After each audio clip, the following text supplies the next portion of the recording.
Komið sæl, gott fólk, velkomin á þessar pallborðsumræður á vegum Alþýðusambandsins, býð ykkur velkomin í það. Ég heiti Kristján Kristjánsson og ætla að stýra hér umræðum foringja stjórnmálaflokkana. Næstu 90 mínútur eða svo, velkomin þið sem eru hér í salnum og velkomin þið sem eru að hlusta og horfa á okkur bæði á mbl.is, vísi.is og síðan á Facebook síðu Alþýðusambandsins, og það er rétt að vekja athygli á því að henni er líka hlekkur þar sem að þeir sem ekki skilja íslensku geta skipt yfir á enska túlkun, þannig að ekkert fari nú fram hjá neinu. Nú það er kannski óþarf að kynna þá sem hér eru: Karl Gauti Hjaltason, Willum Þór Þórsson, Þorgerður Katrín, Bjarni Benediktsson, Inga Sæland, Gunnar Smári Eilsson, Halldór Mogensen, Logi Einarsson og Katrín Jakobsdóttir. Þið þekkið allt þetta fólk og við ætlum að reyna að skiptast á skoðun næstu 90 mínúturnar hjartans málefni Alþýðusambandsins, sem við getum orðað sem svo að sé bara jöfnuður. Við getum orðað það í einu orði, en undir yfirskriftinni það er nóg til. Þetta er yfirskrift þeirra baráttu sem Alþýðusambandið hefur verið í núna fyrir þessar kosningar, og við ætlum að reyna að fá svar við þessu á endanum, hvort það sé ekki örugglega nóg til, en ekki síður hvernig byrja að skipta þessu sem nóg er. Og við ætlum að byrja aðeins í stóru málaflokki sem eru húsnæðismálin. Það er málaflokkur sem hefur brunnið mjög á þjóðinni auðvitað.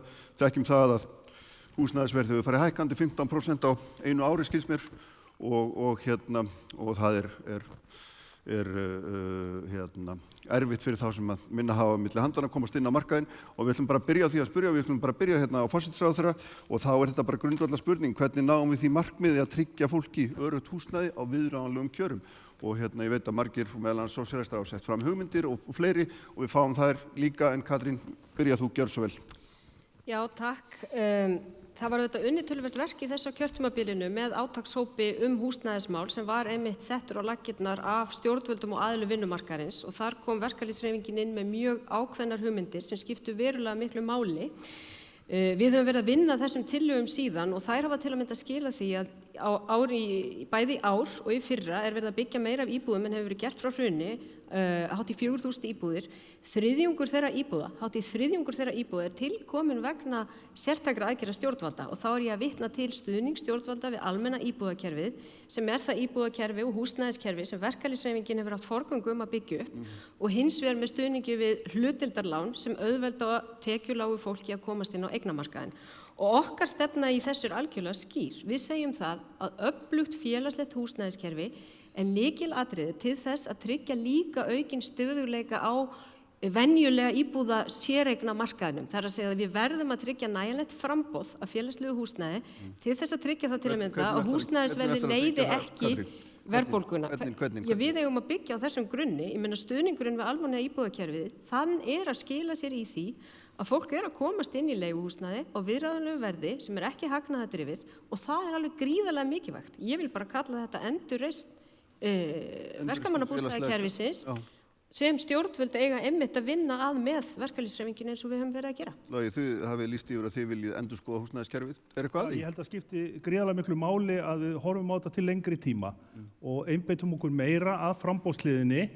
Við styðjum í rauninni þessar aðgerðir varðandi stofnframlög til fyrirtækja í óhagnaðardrifnu rekstri og verkalýðshreyfingarinnar, en viljum tvöfalda þann stuðning til þess að skapa nægt framboð á markaðnum, til þess að minnka spennuna. Það mun líka auðvitað hafa áhrif á húsnæðisverð á almenna markaðnum. En við getum ekki lengur horft á þetta bara svona eins og flóð og fjöru, þannig að annarkvort er þetta í toppni eða botni.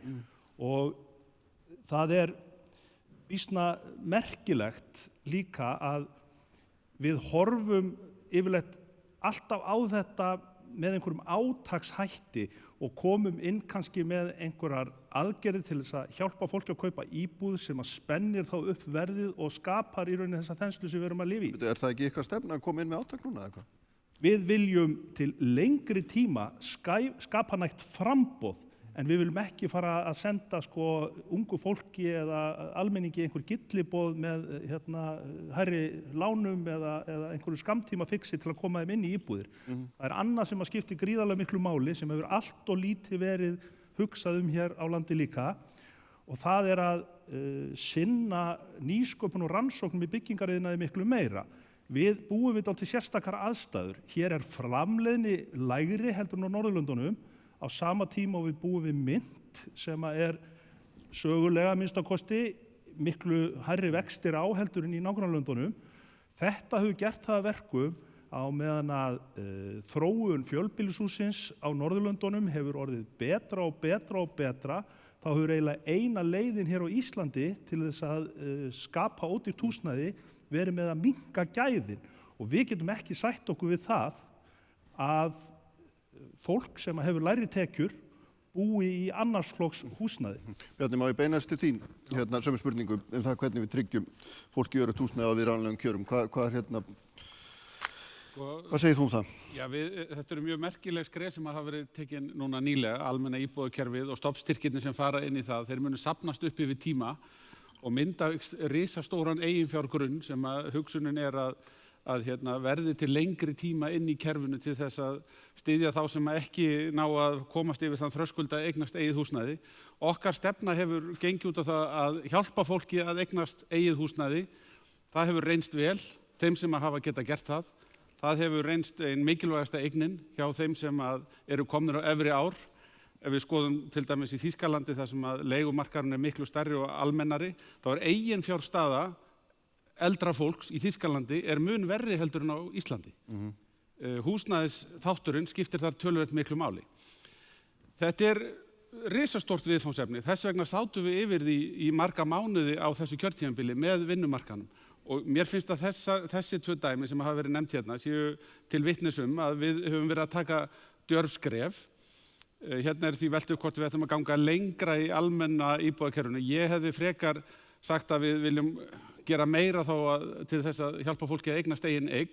Og þar eru nokkrir lykilþættir og augljóslega eru hérna að verkum framboða eftirspurn og það mér finnst það að vera mikið umhugsunarefni til dæmis hvernig svæðisskipulag höfuðborgarsvæðisins gengur fyrir sig.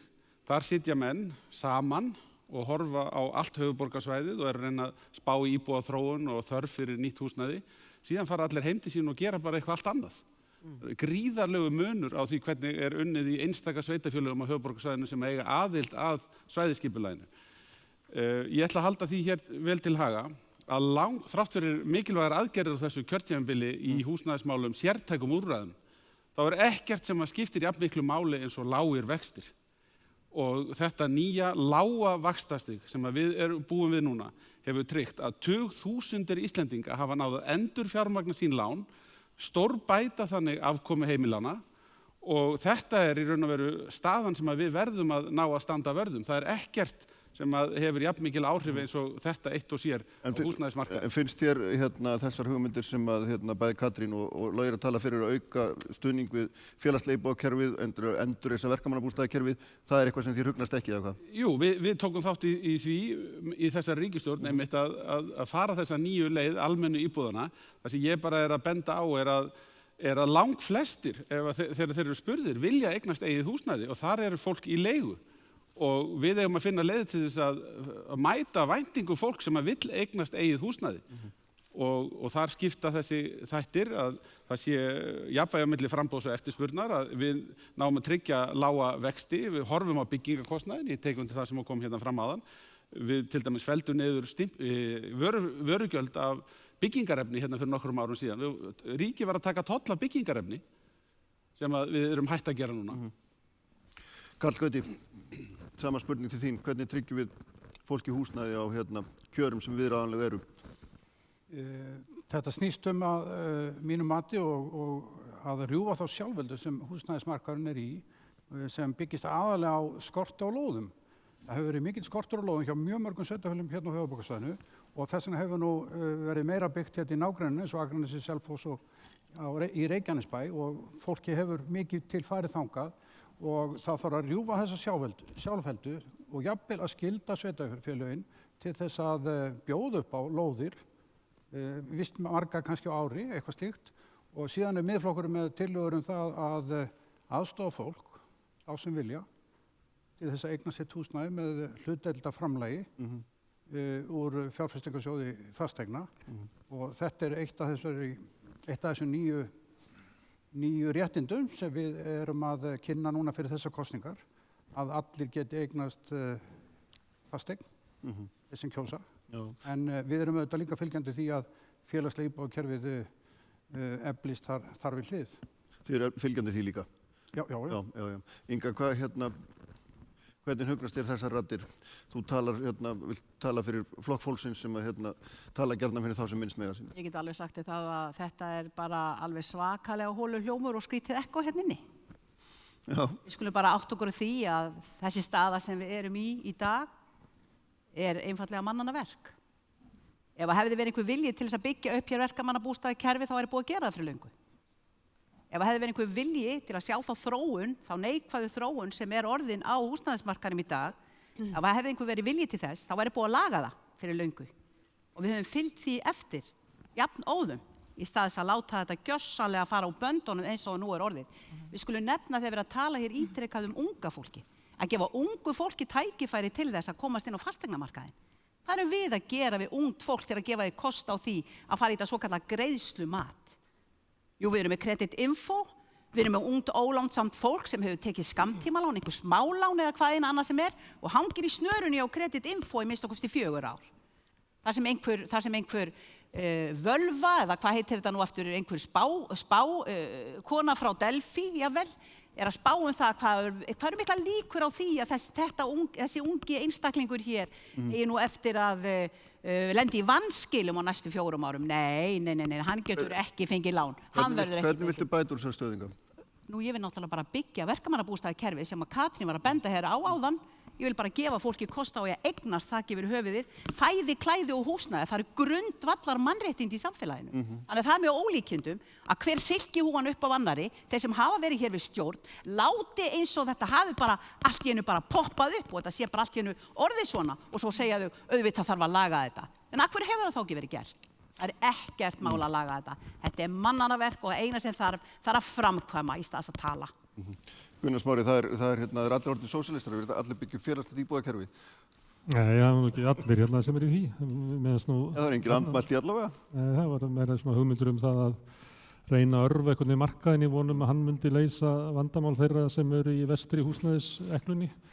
En það búið að reyna það í 20-30 ár og það hefur ekki gengið. Þannig að ég held að sé komið tími til þess að fólk átti sig bara á því að það ekki lausnin. Vandinn í íslenskum húsnæðismarkaði að það eru kannski 30.000 fjölskyldur sem eru klemmdar á milli lágra tekna og hás húsnæðiskostnaðar. Og leiðin til þess að leysa vanda þessara fjölskyldna að byggja yfir þau félagslegt húsnæði, öruggt húsnæði. Það má vera leiguhúsnæði, það má vera eignarhúsnæði ef að fólk vill fara leiðina sem var farin í verkamannabústofunum. En verkefnið að koma þessu fólki í skjól, því það getur ekki lifað á óbeisluðum húsnæðismarkaði sem að... Hvernig ætlar að gera þetta? Við leggjum til að það verði búin til sjóður sem að fjármagnar þetta til lengri tíma. Það engin ástæða til þess að fjármagna félagslegt húsnæði á einhverjum 30-40 árum. Við getum vel gert það til lengri tíma. Þannig að húsnæðiskostnaður verði minni. Sjóður sem ríkið býr til? Já, sem ríkið á og ríkið rekur. Síðan getur fólk sótt þar það geta verið verkalýðshreyfingin eða verkalýðsfélög. Það getur líka bara verið við og félagar okkar eins og var í byggingarsamvinnufélögunum í gamla daga. Það geta verið stéttarhópar eða kunningjahópar eða fjölskylduhópar. Þetta sérstakt kerfi utan þetta? Sérstakt kerfi sem lokað og einangrað frá hinum frjálsa markaði. Svo kallaði frjálsi markaður, ef við skoðum bara íbúðaverð fyrir kannski 30-40 árum og hvernig það hefur þróast í dag og berum það saman við byggingarkostnað, þá hefur það næstu tvöfaldast í verði umfram byggingarkostnað. Og hvert fóru þessi peningar? Þessi peningar hafa farið í þá sem að drottna yfir þessu kerfi sem að á höfuðborgarsvæðinu eru kannski bara 3 eða 4 verktakafyrirtæki sem að stjórna raunverulega frambúðinu og framleiða húsnæði og reyna að ná hámarkshagnaði út úr því. Og þetta bara sama sagan og við sjáum á svo mörgum mörkuðum að þessi stefna sem hér hefur rekin að láta markaðinn sjá allt saman og ríkið dragi sig tilbaka leiðir til einokunar og fákeppni, leiðir til okurs og leiðir til veikari valda almennings í því að byggja upp það samfélag sem sækist eftir. En við berum ábyrgð á þeim sem eru klemdir á milli lágra tekna og hás húsnæðis og við skuldum því fólki að fara út í sambærilegt átak og Svíar fóru í á 7. áratugnum sem náði yfir á 8. áratugnum sem kallað milljónaverkefnið. Umfang þess er viðlíka og við myndum byggja 45.000 íbúðir, þannig að tillaga sósíalista að byggja 30.000 íbúðir inn í þetta kerfi er mjög hófstillt í sögulegu ljósi. Þorgerður. Já, það er kannski... Markaðurinn virkar ekki, sagt. Hvað segirðu? Markaðurinn virkar ekki. Já, hann virkar nú oftast, já. Ég frekar á því að hann virki. Bara iðulega svín virkar og ekki síst fyrir hinn almenna neytenda í samfélaginu. Það er kannski 3 atriði þegar kemur að þessum þáttum og við höfum stutt mörg þau skref sem að ríkisstjórnin hefur sett fram. En við í fyrsta lagi leggjum áherslu á félagslega hugsun á húsnæðismarkaðinum. Við þurfum að auka hvata til langtíma leigu á markaðinum en ekki síst þá viljum við líka að leggja áherslu á óhagnaðardrifin leigufélög eins og Bjarg. Þetta er kannski fyrsta atriði. Í öðru lagi þá skiptir framboð og eftirspurn mjög miklu máli. Og nú er eftirspurnarhliðin mjög þung. Við þurfum að tryggja aukið framboð. Ég vil taka undir það sem Bjarni sagði. Það þarf að vera meira synk á milli sveitafélaga, hvort sem er hér á Stór Hafnarfjarðarsvæðinu eða fyrir norðarvestan eða austan. Þannig að það þarf að gera það. Samhliða því þarf að einfalda regluverkið, ég held að það þarf að einfalda kerfið, en leið setja fram þessa gæðakröfur og grænu kröfurnar þegar við erum að skipuleggja byggð. Og síðast en ekki síst sem er náttúrulega að mínum mati mesta hagsmunumáli þegar við erum að tala að koma okkur upp húsnæði og það sé aðgangur á húsnæði og það sé viðræðanlegt til skemmri en ekki síst lengri tíma og það er gjaldmiðillinn. Vextir lágir, já, en þeir eru byrjað að hækka núna og við sjáum það að nú þegar er meðallán 40 milljóna krónur lán á 3 herbergja íbúð á þessu ári bara greiðslubyrðina hækkuð 300.000 krónur. Það skiptir ekki síst láglaunafólki miklu máli. Það er ekki hægt að tala framtíðar uppbyggingu á húsnæðismarkaði, ekki síst með félagslega hugsun í huga, nema við tryggjum hér til lengri tíma lága vexti og stöðuleika fyrir fólk og fyrirtæki. Viljum, þið fórum í húsnæðismálinu þessu kjörtímabili og eitt af því sem spurt er svo kallað húsaleigufrumvarp sem ekki fór í gegn. Hvers vegna ekki? Já, það náðist bara ekki að klára það í þinginu en ég var nú búinn að undirbúa með að svara hér eins og allir hinnir. Já, gjörðu svo vel, en þú mátt svara tenni einu. En við náðum ekki að klára það og Akkur ekki? Það er rétt. Það bara gafst ekki tími til þess hér á lokametrunum að klára það í þinginu. Bara áherslunar? ASÍ kallar eftir heildarsýn og nú er ég svolítið með það sem hefur komið fram hér hjá öðrum í kollinum og ég skil það vel vegna þess að allar aðgerðir sem við höfum farið í, mjög góðar margar hverjar, eru mikið á eftirspurnarhliðina og ég ætla að draga fram þrennt sem að Framsókn leggur áherslu á í framhaldinu að tryggja hér þessa öryggisþörf fólks. Þetta er líka drjúgur hluti af því að tryggja jöfnuð og afkomu allra. Og það er í fyrsta lagi að skipulags- og húsnæðismál verði í sama ráðuneyti. Í öðru lagi að fjölga í almenna íbúðakerfinu. Og í þriðja lagi að útvíkka hlutdeildarlánin sem við komum með hér þessi ríkisstjórn fyrir fyrstu kaupendur, fyrir félagslega hópa. Þetta er meginatriðið. Já, ég myndi draga þetta fram hér. Já, Halldóra. Þú getur súmmerað upp alla hinna og komið með það gáfulegasta. Kosningastefnan okkar er mjög skýr að með það að við teljum lausnina að vera að byggja meira og það þurfi óhagnaðardrifin leigufélög þurfa að vera alltaf í forgrunni. Og því það er ekkert náttúrulögmál að leigumarkaðurinn á Íslandi þurfa að vera bara eitthvað ömurlegur eins og hann er og mögulega myndu kannski mjög fleiri kjósa að vera á leigumarkaði ef hann væri bara eðlilegur.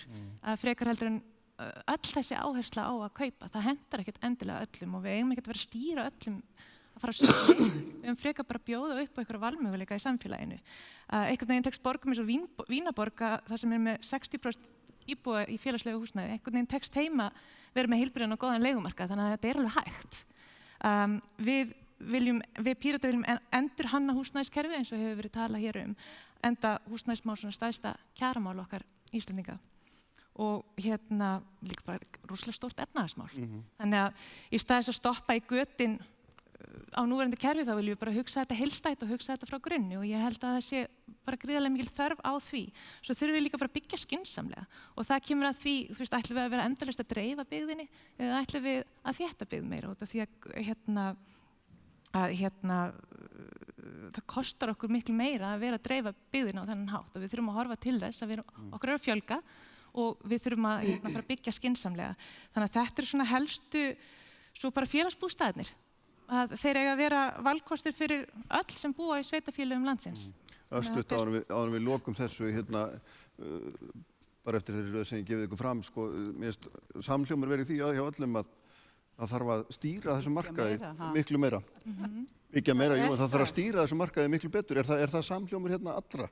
Ég held að það sé nefnilega nákvæmlega málið og það er mjög mikilvægt að við erum núna með Húsnæðis- og mannvirkjastofnun sem hefur ákveðnu hlutverki að gegna í því að bæði meta eftirspurn og framboð og setja ákveðna stefnu. Stjórnvöld bera ríka ábyrgð á því að þessi réttindi séu uppfyllt.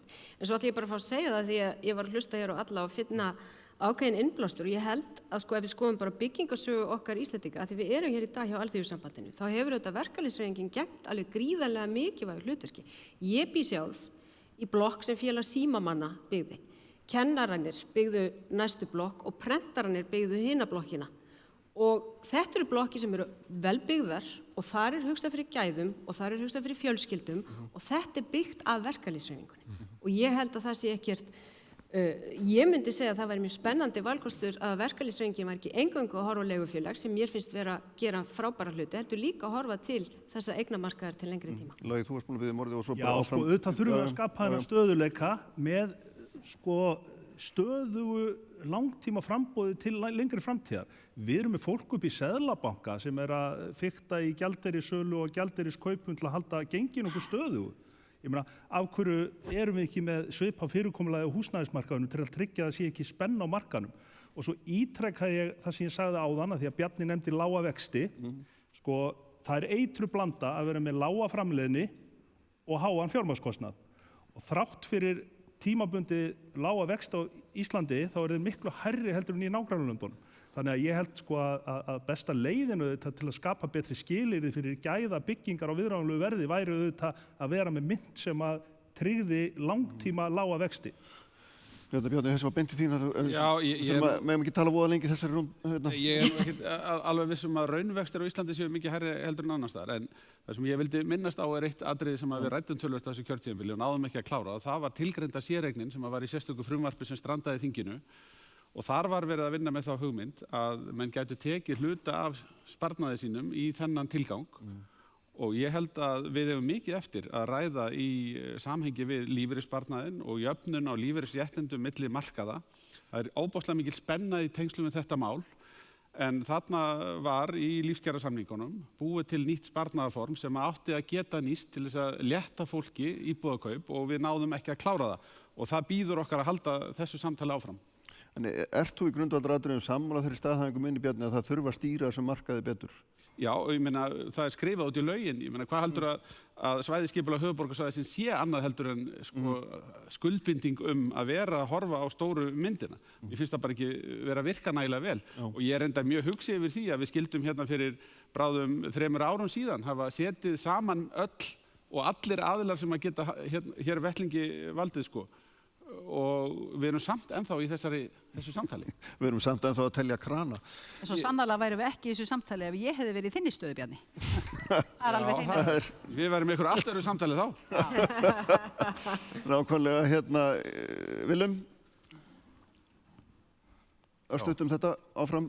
Vextina? Vextina til dæmis, já, við sjáum þetta lágir vextir kalla á aukna skuldsetningu, kalla á hækkandi íbúðaverð. Ég held að við áttum okkur öll á því hversu mikilvægt það er að halda lágum vöxtum og blessunarlega hefur okkur tekist það og við þessar kringumstæður sem við erum að koma út úr núna og í gegnum þá höfum við haft svigrúm til þess að lækka vexti.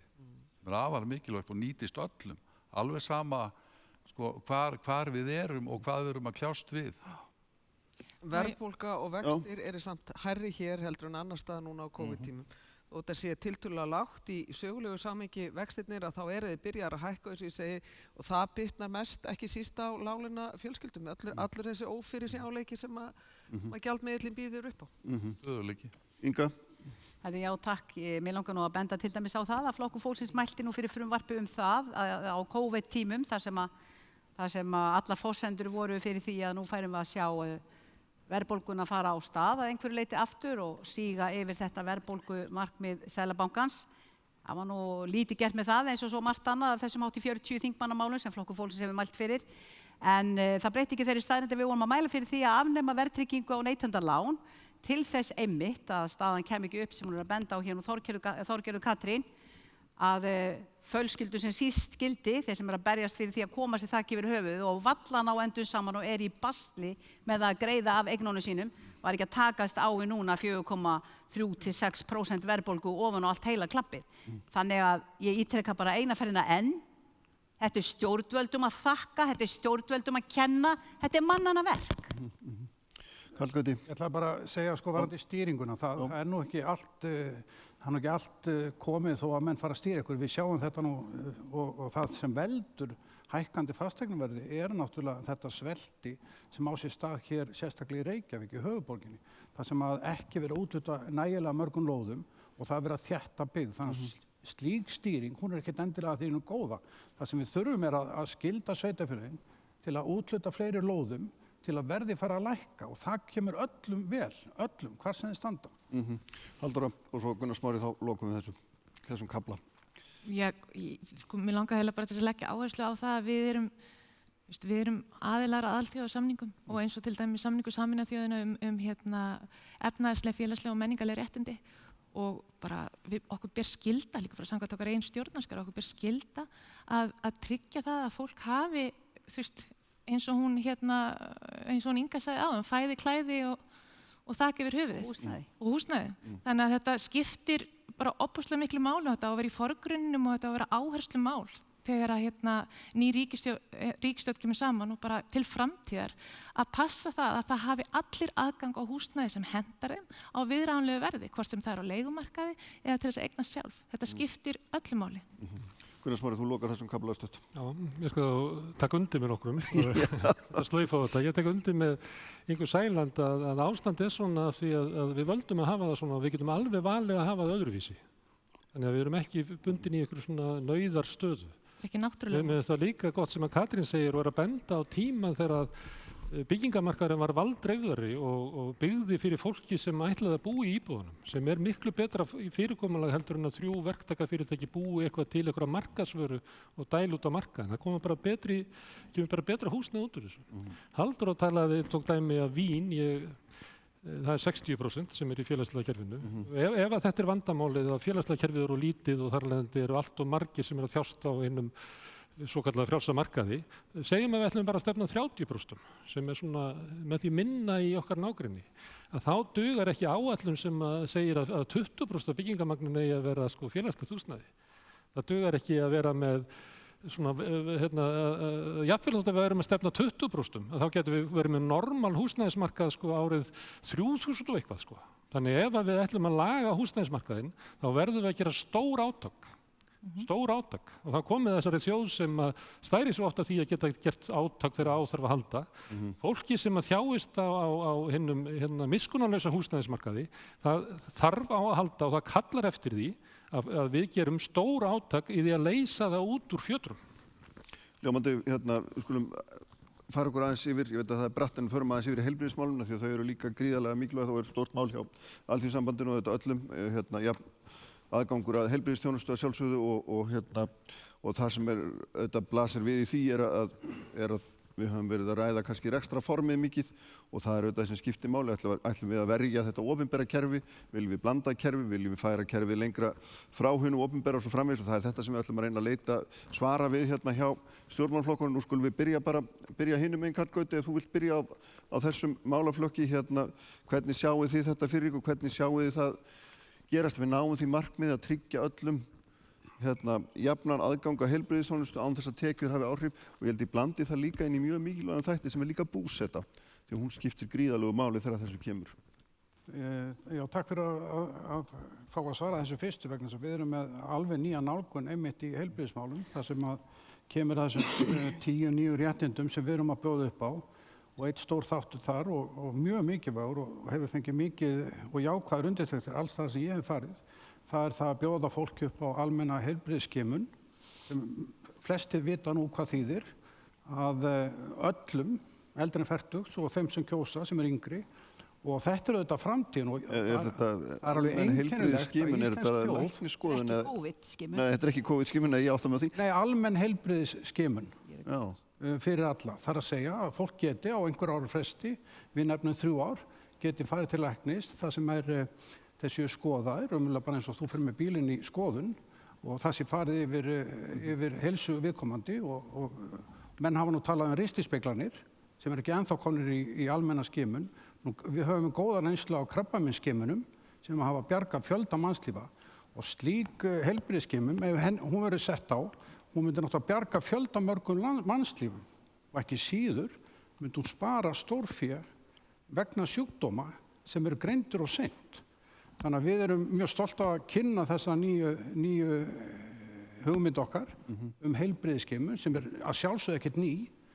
Og einkenna þetta Íslendinga. Þetta á að vera alltumlíkjandi bara heilbrigð, þú ferð í allsherjar læknisskoðun á 3 ára fresti.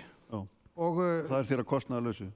Já, að kostnaðarlausu sjálfsögðu og þetta getur heilsugæslustöðvar og sjálfstæðsstarfandi getur boðið upp þetta í einhvers konar verktöku og ríkið myndi borga það sama fyrir hvern og einn og þetta myndi nú spara stórfé fyrir fólk og þjóðfélagið í heild, bæta heilsuna og komið veg fyrir sjúkdóm og dauða.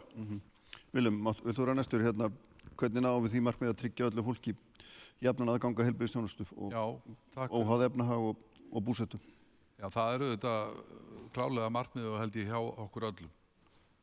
Við viljum auðvitað hugsa þetta út frá því, við höfum sagt fjárfestum í fólki. Og af hverju segi ég það fyrst? Jú, það er gott að horfa á þetta þannig að við þurfum að efla þarfagreininguna og hvernig þjónustu fólk þarf á að halda hverju sinni í þeim aðstæðum sem það er. Og af því okkur hættir svolítið til að einblína á það hvort þetta er opinbert eða ekki. Þegar það kemur að fjármögnun, ef það er mælikvarðinn, þá erum við með opinbert félagslegt heilbrigðiskerfi og við viljum halda í það. En við verðum, og það hefur bara þróunin sýnt okkur í þessu kerfi öllu, þá erum við að nýta alla þá þekkingu sem er til staðar. Það hefur gengið ágætlega að efla hér heilsugæslur og við þurfum að halda því áfram innan heilbrigðisstofnana á öllu landinu og þannig viljum við hugsa þetta til þess að takast á þessa biðlista sem að safnast upp. Af því við höfum ekki verið að nýta með skilvirkum hætti alla þætti kerfisins. Þá viljum við taka inn eins og aðra Norðurlandaþjóðir hafa gert þjónustutryggingu. Þannig að fylgi sjúklingi, það er það sem að hún gengur út á. Og svo eru þetta þjóðarátak í lýðheilsutengdum forvörnum allan aldurskalan. Afar mikilvægt. Já, Katrín, hið opinbera kerfi. Já. Þú ert kölluð til að verja það. Já, það er ekki erfitt að verja hið opinbera heilbrigðiskerfi á Íslandi því það er gott kerfi og við settum þetta á oddinn fyrir síðustu kosningar. Þú er líka sagt að þú vilji blanda kerfi. Nei, nú ætlum ég bara að segja, sko við settum það á oddinn að efla opinbera heilbrigðiskerfið að því að það hafði verið vanrækt í fjárframlögum og við höfum gert það, hvort sem litið til rekstrar heilsugæslunnar, heilbrigðisstofnunar út land eða spítalans. Við settum þá á oddinn að það yrði ráðist af stað í byggingu á nýjum Landspítala og það var gert. Og síðan settum við á oddinn að lækka kostnað sjúklinga. Og það er auðvitað þannig að kostnaður sjúklinga og öflugt opinbert kerfi, þetta eru stóru faktorarnir í því að tryggja heilsufarslegan jöfnuð, sem er stór mál sko bara á alþjóðavísu hvernig við sjáum þessum gæðum misskipt milli ólíkra hópa. Opinbera heilbrigðiskerfið er grundvallarstoð til að tryggja heilsufarslegan jöfnuð og eins að draga úr kostnaði sjúklinga og það hefur verið gert á þessu kjörtímabili og kemur hennar fram held ég í nýrri skýrslu ASÍ og við viljum halda áfram á þeirri leið. Og ég held að fólk skynji það alveg þessi fjármunir því þetta snýst ekki bara krónur. Þetta snýst það til að mynda að þjónusta á heilsugæslustöðum er orðin miklu fjölbreyttari en hún var bara fyrir örfáum árum. Það eru fleiri heilbrigðisstéttir sem eru að sinna þjónustu þar og fólk er að komast fljótar að til að leita lausna við sínum vandamálum.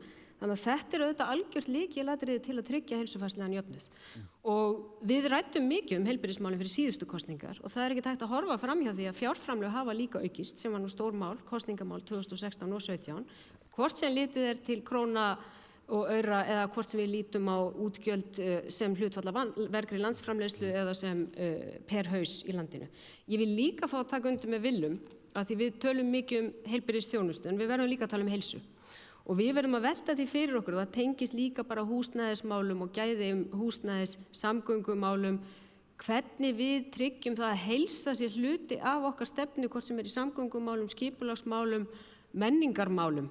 Vegna þess að það líka risastórt verkefni í samfélagi þar sem við erum að lifa lengur og eldast. Hvernig ætlum við að efla heilsu fólks með jákvæðum hætti? Það risastórt vinnumarkaðsmál. Og ég meina eina velsældar áherslum okkar í núverandi fjármálaáætlun. Hvernig eigum við að gera þetta? Já, til að mynda, ég segi það bara að sú ákvörðun að lengja fæðingarorlof úr 9 mánuðum í 12 risastórt velsældarmál. Hún snýst það einmitt að fólk geti betur jafnað stöðu vinnu og einkalífs og það skila sér í bættri heilsu. Allt sem við ákveðum að gera getur nefnilega að skila sér í heilsu fólks.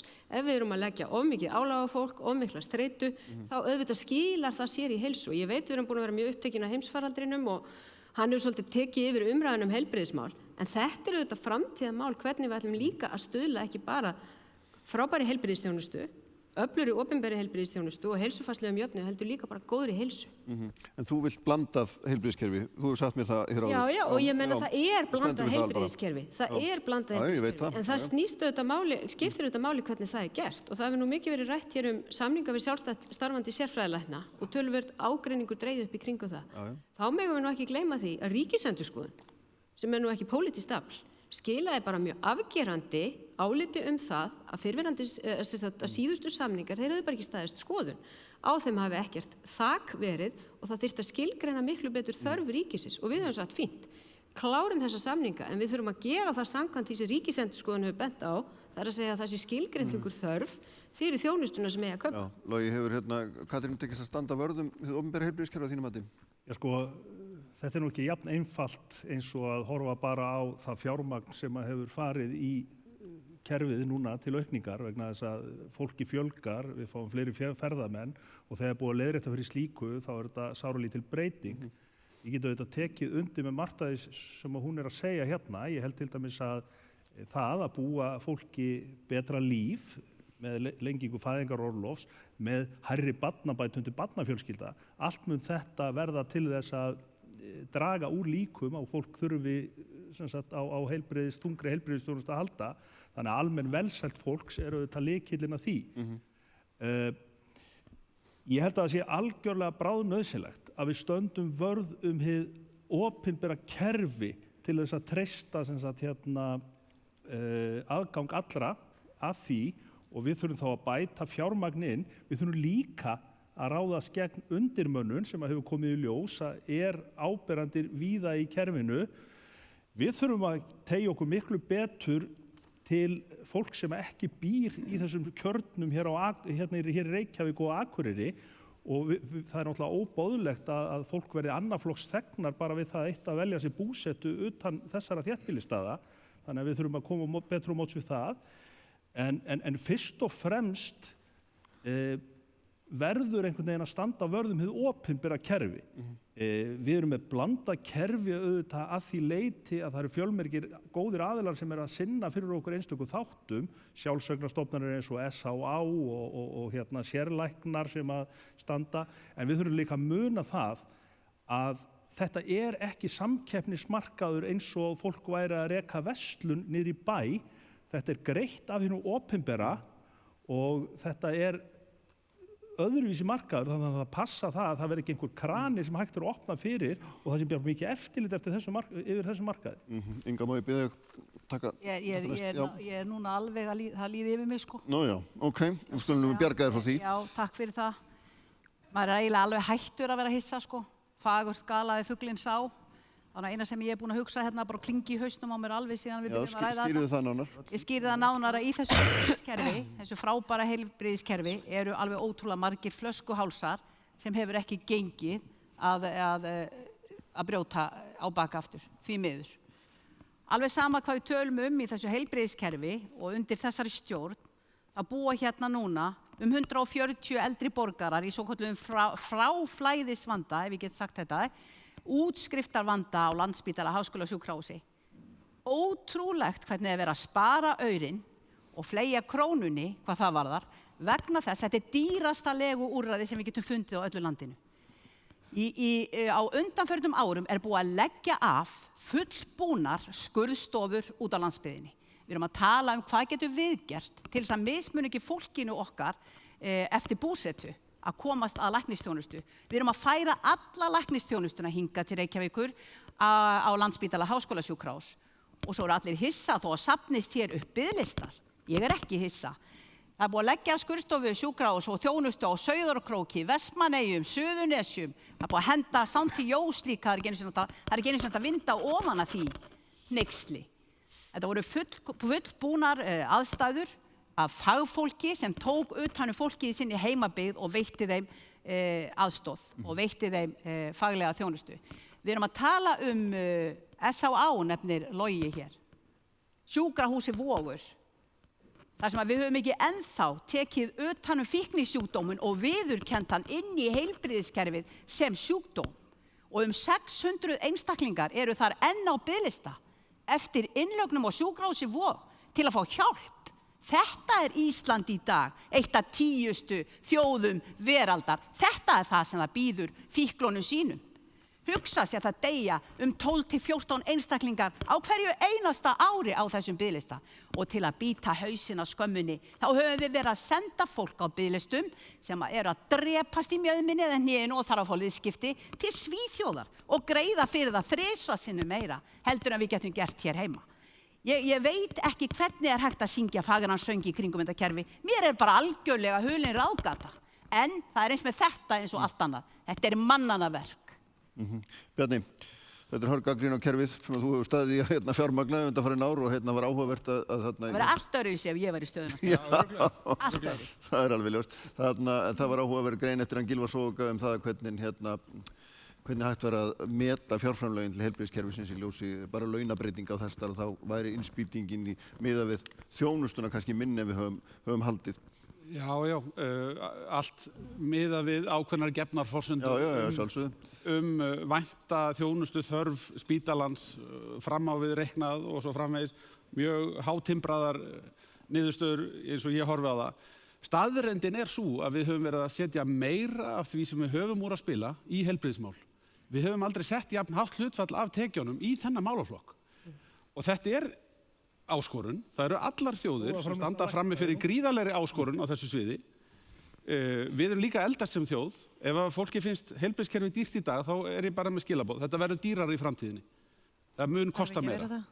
Og þess vegna eigum við allt undir því að vera með skilvirkt kerfi þar sem eru allt of margir flöskuhálsar í dag. Ég bara verð að viðurkenna það. Það eru óbóðslega vonbrigði og þetta á auðvitað ekki að vera þannig að við séum að nota dýrari úrræði þegar við ættum að geta boðið upp á ódýrari.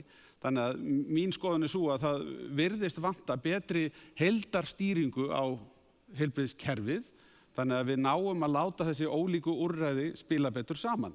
Má ég nefna eitt hérna, við erum að eldast sem þjóð og við erum ofta að tala hjúkrunarheimilin, en hjúkrunarheimilin eru gjarnan síðasti áfangastaður fólks. Það vantar framboð í millibilið. Það að segja frá íbúðinu sem að þú eldist í þar til að þú mögulega, það enda ekkert allir á hjúkrunarheimili, en mögulega fer þangað. Og það eru spennandi hlutir að gerast, það sem verið að skoða tækifæri til þess að byggja upp þjónustuklasa og reyna að búa til kannski að segja eins konar þorp í þar sem að hjúkrunarheimili geti verið hluti af þorpinu og fólk geti fengið ný búsetuúrræði. Þarna eru hlutir sem við verðum að bregðast hratt við og þróa inn í framtíðina. Við erum ekki að kalla eftir því að það verði stór aukin einkarekstur á Íslandi. Við erum bara að segja að það eðlilegur hluti af kerfinu og það ekki til gagns að það sé samlingslaust svo árum skiptir. Og að sjálfsögðu á að gera hámarkskröfur á sérfræðilækna og aðra þá sem eru að vinna sjálfstætt í kerfinu, hvort sem eru tannlæknar eða sjúkraþjálfarar. Við öll skattgreiðendur í landinu, við eigum kröfu það að það séu skilvirkir samningar þar í gildi þar sem farið vel með hver einustu krónu. Við hljótum að gera sömu kröfu á opinbera kerfið. Já, en hvernig tryggjum við þetta inn í einkakerfinu?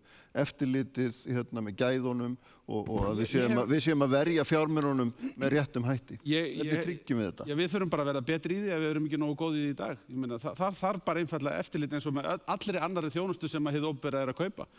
Sama hvort að það eru skrifborðstólar eða hvað það við erum bara að fá gott virði fyrir þá peninga sem að renna úr sameiginlegum sjóðum og ekki síður hlýtur það að eiga við í opinbera kerfinu þar sem að við erum að setja tæplega 80 milljarða inn á þjóðarsjúkrahúsið og ég ætla bara að halda því fram að heilbrigðiskerfið á Íslandi sé þrátt fyrir ýmsar áskoranir mjög gott kerfi þar sem að við getum tekið alþjóðlega mælikvarða eins og til dæmis bara barnadauða og séð að við erum að skora efst í heiminum eða líkurnar á því að ná sér eftir krabbamein. Við erum að skora mjög hátt á slíka mælikvarða. Alla mælikvarða sem að heilbrigðiskerfi eru mæld á alþjóðavísu erum við að skora almennt vel. Við erum hérna að tala um eitthvað rekstrarhluti og hvernig við getum nýtt betur fjármunina og samspil einkarekstrar og flöskuhálsa og svona. Það breytir því ekki að heildarniðurstaðan í kerfinu almennt góð. Þannig að ég segi við þurfum að verkefnið að gera... Það var löngu dauðir á hann að komast að kerfinu. Það eru biðlistar víða, Inga. Ég held að þú myndir finna út úr því að þú myndir skoða stöðuna í öðrum löndum. En ég bý hér, sjáu til. Já, það eru biðlistari aðgerðir sem áður voru ekki einu sinni í boði. Það nefnilega málið. Þess vegna þetta að verða dýrara. Það var ekkert í boði hérna fyrir 30 árum síðan að fá nýtt títaníum hné. Það getur vel verið að séu biðraðir í slíkt. Þetta eru hátækni aðgerðir sem eru verið að innleiða núna í heilbrigðiskerfið til þess að bæta lífsgæði og það mun kosta mikla peninga. Þetta mun fara vaxandi. Svo ég skilji þér rétt að þú ert ekki og þinn flokkur að óska eftir því að heilbrigðiskerfið verði í neinum mæli frekar einkareiki heldur en nú er. Nei, mér finnst vera ágætis blanda í þessu í dag. Togstreitan hefur verið vegna samningaleysis og ég segi þá að gera hámarkskröfur á alla þá sem eru að vinna í einkageiranum og við ætlum að fá topp þjónustu fyrir lágmarksfé eins lítið og hægt að borga og það sama á að gilda í opinbera rekstrinum. Ég er algjörlega sannfærður um það. Við getum gert meira og við getum gert betur og þetta mun kosta meira líka. Það alveg klárt. Við erum að byggja þjóðarsjúkrahús. Þetta er stærsta framkvæmd ríkisins í sögunni. Þjóðarsjúkrahús. Gunnar Smári. Á sjónarhorni sósíalismans, hvernig heilbrigðiskerfið? Það er að horfa á það svona mismunandi hátt. Það maður ferðast um landið þá áttar maður sig að heilbrigðiskerfið meiri vandi út á landi. Það veldur bara hjá fólki að ef að fólk veikist þá þurfum við einfaldlega að flytja vegna þess að svona uppbygging heilbrigðisþjónustu í kringu landið sem var gerð hér á síðustu öld með uppbyggingu hér að sjúkrahús og svona hefur brotnað og það hefur ekkert komið í staðinn. Þannig að fólk verður bara að fara þangað sem að þjónustan veitt. Þetta er líklega afleiðing af svona hugmyndum þessa nýfrjálshyggjutíma sem við erum blessunarlega að komast út úr. Það sem gengur út á svona aukna skilvirkni og samþjöppun og það er óhagkvæmt að hafa þjónustuna þarna þannig að þetta fer á færri staði. Líka að safna saman sérþekkingu, það ekki? Já, eitthvað svoleiðis hugmyndir, en á móti kemur kerfi... Það getur ekki verið slæmt, Nei, á móti kemur kerfi sem að veitir fólkinu slaka þjónustu. Það er alvarlegt að þú þurfir að flytja Seyðisfirði vegna þess að það er ekki heilbrigðisþjónusta við barnið þitt vegna þess að það er með tiltekið sjúkdóm. Ég nefndi stórátak áðan með milljónaverkefni í Svíþjóð. Ég var nefndi annað stórátak núna sem var uppbygging héraðssjúkrahúsanna. Af hverju erum við ekki hér að ræða upp stórátak við að byggja aftur upp heilbrigðisþjónustu á landi sem að þjónar íbúunum? Við getum ekki verið með kerfi sem er alltaf hort út frá þeim sem með buddun og rekur það til þess að nýta peningana betur. Það endar bara eins og í business og endar með eitthvað svona risastórt fyrirtæki, einokun og fákeppni sem að veitir lélega þjónustu og er ekki gott fyrir samfélagið. Það er betra fyrir samfélagið, það er bæði það og margt fleira sem hefur leitt til svona samþjöppunar og það fólk þekkir þetta út um allt land. Það er verið að loka fæðingadeildum, það er verið að loka skurðstofum, það er verið að loka öllu. Af hverju má ekki hafa þetta opið og bara flytja starfsfólkið? Hver segir að við getum ekki notað tæknin og haft fjarþjónustu? Hver segir að við getum ekki haft öll þessi sjúkrahús opin þó svo að það sé að íbúarnir skaffi ekki fulla nýtingu fjármuna eða hvaða orðalag sem að fólk getur notað þegar flytur inn business hugmyndir inn í stofnanir að getum við ekki bara fært starfsfólki til og frá. Ég held að við þurfum einhvern veginn að vakna upp við það að nýfrjálshyggjan, að nýfrjálshyggjulegur rekstur, þó svo að hann kunni að ganga vel í dósaverksmiðju, þá á hann ekkert erindin í heilbrigðisþjónustuna, hann á ekki erindin í menntakerfið. Og það liggur við að maður geti sagt bara eins og Ronald Reagan á sínum tíma auðvaldið og nýfrjálshyggjan er ekki lausnin. Auðvaldið og nýfrjálshyggjan er vandamálið. Halldóra, við skulum reyna að leita svara af þessu eftir Halldóra Geirsvöld. Já, kosningastefna Pírata í heilbrigðismálum með þrískipt. Og kjarni hennar er að heilbrigðisþjónusta skuli vera gjaldfrjáls og full fjármögnuð. og þegar að það er rosalega auðvelt að tala um það að það var aldrei jafn mikil peningur við settir í heilbrigðiskerfið þegar það bara búið að skera það við nögl í mörg ár. Þá auðvitað kannski hefur aldrei verið sett jafn mikið pening. Þetta búið að vera skortur á fjármagni í heilbrigðiskerfið í allt á langan tíma og við erum búin að vera að sjá merki þess núna í mörg ár en samt einhvern veginn aldrei almennleg innspýting og hefði þurft að gera fyrir löngu síðan. Þannig að þetta er mjög mikið bara uppsafnaður vandi sem við erum að sjá þarna. Annar hluti af stefninu okkar er að leggja mikla áherslu á skaðaminnkun og forvarnir. Forvarnir ætti að vera, það er svona risastór hluti af þessu, við ættum að vera að setja miklu meiri áherslu og fjármagn í forvarnir og það er líka bara samfélagslega forvarnir og þá getum við, ef við tölum bara beint um það sem að tengist til dæmis það ef við erum alltaf að spara til dæmis við viðhald á byggingum, að þá verður fólk veikt og það er bara kostnaðurinn í heilbrigðiskerfið út frá því. Við erum alltaf að spara einhvers staðar í samfélaginu, við lítum sparnaði niðurskurð sem að kostar okkur miklu meiri pening inn í eitthvað annað kerfi inn í framtíðina og heilbrigðiskerfið er að taka við ofboðslega mikið af þeim kostnað. Þá getum við bara litið til þess að hvort við viljum ekki reyna að byggja upp samfélag sem fólk er ekki að sligast úr streitu, þar sem að atvinnulausir eru ekki allt á lágum launum og þar er leiðandi ekki að ná endum saman og þetta er bara að sliga fólk úr streitu og oft bara er fólk að brenna út og endar á örorku og svo tökum við fólk á bara öryrkjana sem er á allt á lágum launum og bara í skerðingafangelsi, þar er leiðandi erum við að hindra bata þeirra og endurkomu á vinnumarkaðinn í samfélag út af því að við erum alltaf að spara þar í staðinn fyrir að setja fjármagn þarinn sem myndi leiða til þess að þeir eru gríðarlega sparnar í heilbrigðiskerfinu. Það eitt og sér að uppræta fátækt á Íslandi, að það skuli ekki vera bara svona eitthvað sem allir flokkar taka sig saman bara eins og við erum búin að takast á í COVID og bara ákveða það, nei, við bara gúdrum það ekki, það verður ekki fátækt á Íslandi. Þetta er alveg hægt. Bara allir að koma í svona fásis. Þetta er alveg hægt. Þetta er bara ákvörðun. Þetta þyrfti að vera ákvörðun okkar. Við ætlum bara ekki að taka það í mál að fólk sé fátækt. Og veistu hvað sem mikil, það er gríðarlegur sparnaðurinn í heilbrigðiskerfið. Gríðarlegur. Þannig að þetta er svona þessi skammtíma hugsun sem að ég skynja ofboðslega mikið, að það er ekki verið að taka þetta svona heildarmyndina inn í þegar við erum að taka þessar ákvarðanir. Þetta er að besta sem við getum gert fyrir heilbrigðiskerfið. Já, takk, Þorgerður. Það er engin ríkisstjórn fengið jafn skýrt og ótvírætt umboð til þess að gera verulegar umbætur á heilbrigðiskerfinu og þessi ríkisstjórn. Það var helsta kosningamáli 2017. Núna, 4 ári seinna, er þetta aftur langstærsta málið að mínum að þetta ásamt loftslagsmálum núna kosningamáli fyrir þessar kosningar. Og það segir auðvitað mjög mikið um ríkisstjórnina. Við erum að tala um það og Viðreisn leggur höfuðáherslu á að bæta þjónustu við fólk, að fólk falli ekki á milli kerfa. Við viljum sterkt, opinbert heilbrigðiskerfi, samhliða einkarekstri, við viljum blanda kerfi, við viljum ekki þetta tvöfaldakerfi sem við erum að tutlast hægt og rólega inn í út af stefnu ríkisstjórnarinnar. Við erum að sjá það að opinberu störfum á líftíma þessara ríkisstjórnar hefur fjölgað 8.000. Ég ætla ekki endilega að mótmæla því að það sé vont. En hvað erum við búin að upplifa? Ekki betri þjónustu í heilbrigðiskerfinu. Við erum að upplifa biðlista eftir talmeinafræðingum, sálfræðingum, sérfræðilæknum, heilsugæslu. Við förum landsbyggðirnar, ég var á Suðurnesjunum í gær, tek undir með Ingu, fólk er að bíða eftir, það var langstærsta málið þar, var heilbrigðismálið, langstærsta. Það sem er verið að kalla eftir meðal annars heilsugæslu í þessu ört vaxandi bæjarfélagi, en af því að heilbrigðisráðuneytið segir nei við einkareikinni heilsugæslu sem að geti reddað þeim strax, að það er ekki gert.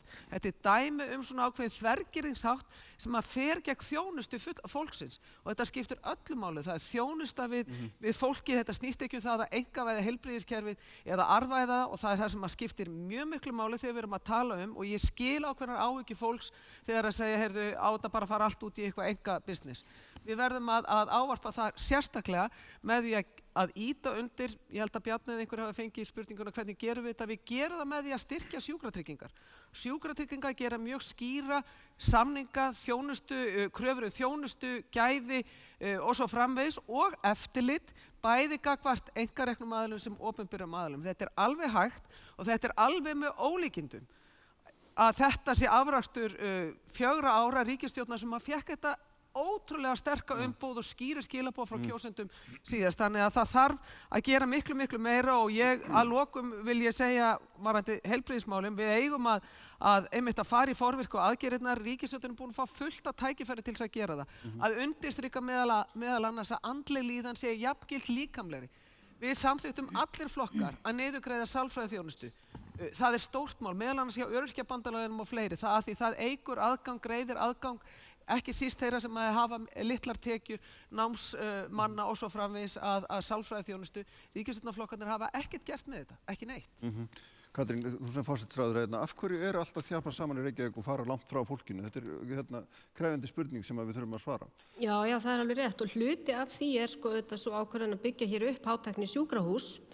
Felst það þá í sjálfu sér í að það verður að loka þjónustu annar staðar? Já, það er bara í raun og veru líka þessi eðlisbreyting. Eitt einasta rúm í hátækni sjúkrahúsin. Nú er eðlisbreyting sem er orðin á heilbrigðisþjónustu að það eru þetta alveg gríðarlega tækniframfarir til dæmis bæði í aðgerðum en líka í bara breyttum lyfjum sem er að breyta þetta lífi fjölda fólk sem áður hefði auðvitað legið marga daga en getur vegna til að mynda nýrra líftæknilyfja bara lifa tiltölulega eðlilegu lífi og verða út á vinnumarkaði. Þannig að við þurfum auðvitað að horfa á það að eðli heilbrigðisþjónustunnar er að breytast eins og við getum gert betur í fjarheilbrigðisþjónustu, við getum gert betur í því að stuðla að þessari þjónustu landa allt og það er það sem við höfum verið að gera. Hér voru geðheilbrigðismálin nefnd. Hér er búið að setja geðheilsuteymi í alla landshluta. Það er búið að vera að fjölga sálfræðingum á heilsugæslunni.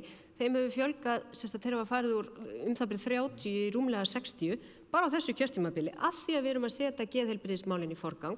Það skiptir máli að þessi þjónusta sé aðgengileg land allt. En ég verð líka að ítreka það, sem ég sagði hér áðan, að besta leiðin til að tryggja, og það er ein af ástæðunum fyrir því, að okkur hefur gengið vel í þessari baráttu við heimsfaraldur. Ein af ástæðunum er svo að við erum með öflugt félagslegt opinbert heilbrigðiskerfi. Það hefur vissulega ekki fengið að njóta sannmælis og það hefur svo sannarlega verið bætt í það á þessu kjörtímabili. Það er ekki hægt að hafna því og það eru líka mikilvægir umbætur sem felist í því að stytta vinnuviku og bæta kjör heilbrigðisstarfsfólks. Því það var nú líka eitt af stóru kosningamálunum hér þegar við vorum að ræða heilbrigðismálin. Það voru einmitt kjörin og ég vil bara nefna sérstaklega styttingu á vinnutíma vaktavinnufólks sem er gríðarstórt lífskjaramál, ekki síst fyrir stórar heilbrigðisstéttir. Þannig að þetta er auðvitað allt hlutafinn í stóru mynd þegar við erum að meta og vega það í hvað framlögin hafa nýst sem við erum að setja í heilbrigðismál, þá að sjálfsögðu getum við ekki sagt bara að bætt kjör starfsfólks telji þær ekki með. Jú, það er líka lykillinn að því að veita betri heilbrigðisþjónustu og þegar ég tala um frábært heilbrigðiskerfi, þá er ég einmitt að tala um þetta starfsfólk sem er að sinna sínum sjúklingum land allt og gera það vel. Þetta er alveg ótrúlega verðmæti sem við eigum og við eigum að halda áfram að byggja þetta. Já, bara örstutt, við þurfum að reyna að halda áfram. Bara varðandi biðlistina, ég vil bara benda á það að við erum með tillögur það að útrýma biðlistum með þeim móti að skylda ríkisstjórn til að borga bætur fyrir þá sem þurfa að bíða á biðlistu lengur en 3 mánuði. Það er okkar tillögur, eitt af þessum 10 réttindum sem við erum með. Ég get auðvitað tekið undir með öðrum hérna sem hafa verið að tala um það. Það er breytingar sem orðið á þessu kjörtímabili. Heilbrigðisþjónustan hefur farið lengra frá fólkinu í landinu. Hún er komin á einn stað. Við viljum færa heilbrigðisþjónustuna nær fólkinu út á landi. Á ekki að vera hægt að bjóða fólki upp á það að þurfa að fara til Reykjavíkur til að eiga börn. Næstum alls staðar á landinu er þetta sagan. Við viljum líka virða sjálfstætt starfandi fólki í heilbrigðisgeiranum, virða þetta fólk og gera samninga við það. Þau hafa hjálpað okkur og komið heilbrigðiskerfinu hér á landi framar heldur ella væri. Við viljum einnig virða þau samtök, hjálparsamtök, félög og sjálfsprottin samtök. Og þar hefur líka orðið breyting með núverandi ríkisstjórn. Hvar varum við stödd í áfengismálum ef ekki væri fyrir SÁÁ? Hvar varum við stödd í umönnun fatlara ef ekki væri fyrir Reykjalund? Hvar værum við í krabbameinsskimunum ef ekki væri fyrir Krabbameinsfélagið? Þetta hefur gjörbreyst á þessu kjörtímabili. Við viljum snúa tilbaka og efla með skattalegum hvötum slíka starfsemi. Það er nú svo merkilegt að Íslandi tekið sem dæmi á alþjóðavettvangi einmitt öflugt samtal og samstarf opinbera og einkaaðila einmitt í baráttunni við heimsfaraldur og ég er þá auðvitað vitna til samstarfsins við Íslenska erfðagreiningu. Þannig að mér finnst nú kúnstugt að heyra þessa svörtu mynd sem hér er dregin upp á sumum félögum mínum. þessara ríkisstjórnar. Fólkið út á landi upplifir þetta svona. Það þarf að fara til Reykjavíkur til að fá minnstu læknisaðgerðir. Og ég sé nú kannski eini sem sitt hérna upp á palli sem að bý langt frá höfuðborginni, þá ætla ég að reyna að vera aðeins sanngjarn í þessu. Það er líka sjúkrahús á Akureyri. Hjúkrunarþjónusta og heilbrigðisþjónusta hefur verið að breytast, hún er að vera sérhæfðari. Og það er ekki sjálfgefið í rauninni að það sé hægt að halda úti til dæmis fæðingardeild á fámennu stöðum þar sem að fæðast kannski bara nokkur börn á ári. Við gerum kröfum öryggi þannig að það þurfa að hafa ákveðin fjölda. Við getum eins og að veitt almenna læknisþjónustu og það er auðvitað hneisa fyrir okkur öll að það skuli ekki vera geðlæknir í fastri stöðu utan höfuðborgarsvæðisins. Hversu mörg vitið þið það til dæmis? Þar þarf að gera átak. En við þurfum svo að tryggja að fólki sem velur að búa fyrir norðan og austan og vestan, að það geti, þegar það þarf á dýrri sérhæfðri þjónustu Landspítalans að halda, að það geti verið öruggt að ríkið borgi ferðir þeirra fram og tilbaka oftar en bara tvisvar. Hvað á það að gera ef það hefur ekki efni á þriðju ferðinni? Og það bara leggjast niður og deyja. Já. Við þurfum auðvitað að hafa svona gott samspil milli þess að veita almenna læknisþjónustu, sálfræðiþjónustu út á landi og síðan að tryggja fólk aðgengi að sérhæfðu þjónustunni. En við getum ekki veitt alla þjónustu allstaðar. Það myndi bara draga úr öryggi. Þetta er, sko, ég held að allir vitið í hvaða sögutræði við erum. Við erum í tímabili þar sem að hefur verið sveltistefna rekin, þar sem að hefur verið, meiri að segja í COVID, að það var hagræðingakrafa á Landspítalanum. Meiri sér COVID, það átti að uppfylla eitthvað 5% hagræðingakröfu. Þannig að trúin á því að þessi nýfrjálshyggjuleg rekstrarök er svo sterk að frammi fyrir heimsfaraldrinum COVID að þá er þessu haldið fram sem heilugum sannleika. Og þetta sé raunverulega það sem við verðum að gera. Og síðan þegar sveltistefnan er búin að ganga og opinbera kerfi er komin niður á hnén, að þá koma einkafyrirtækin og bjóðast þess að bjarga öllu. Þannig að allar hugmyndir það að endurreisa hér gott opinbert heilbrigðiskerfi, þær eru bara orðin tóm ef þú ætlar að hafa nýfrjálshyggjuna í fjármálaráðuneytinu. Það er bara þannig. Viljum, þú ert í fjárlaganefndinni og þessi hagræðingarkrafa, við höfum rætt þetta nokkurnum. Nei, það er náttúrulega bara rangt, en ég ætla að því við erum búin að auka framlögin til í heilbrigðiskerfið á öllum sviðum. Og ef við erum að tala velferðarsamfélag bara almennt og grunnað jöfnuði, að þá eru hér, reyndar vegna þess að atvinnuleysistryggingarnar hafa hækkað mjög mikið, þá eru 6 af hverjum 10 krónum sem við erum að borga í skatt hvert og eitt okkar að fara í velferð. Tæplega helmingurinn af því er í heilbrigðiskerfið. Og við eigum að vanda okkur þegar við erum að tala um heilbrigðiskerfið. Heilbrigðiskerfið okkar heilt yfir er mjög gott á alla mælikvarða, en það er eins og það er margt sem við erum öll sammála og ég heyri það bara hér, sem þarf að laga og vinni. Og það er að nýta alla þekkinguna, alla þættina á þessum fjölbreyttu sviðum, láta þetta vinna með menntakerfinu, Logi kom hér inn á byggðirnar og að tryggja það að fólk hafi aðgengi að þjónustu, óháð efna og búsetu. Þannig hefur að vera, en tölum af sanngirni það að við erum búin að auka framlögin verulega inn í heilbrigðiskerfið. Það sem okkur vantar að bæta okkur í er að horfa til þess hvað erum við að fá fyrir þessa peninga. Það vantar? Já, við erum með heilbrigðiskerfi á fjárlögum, við höfum rætt þetta.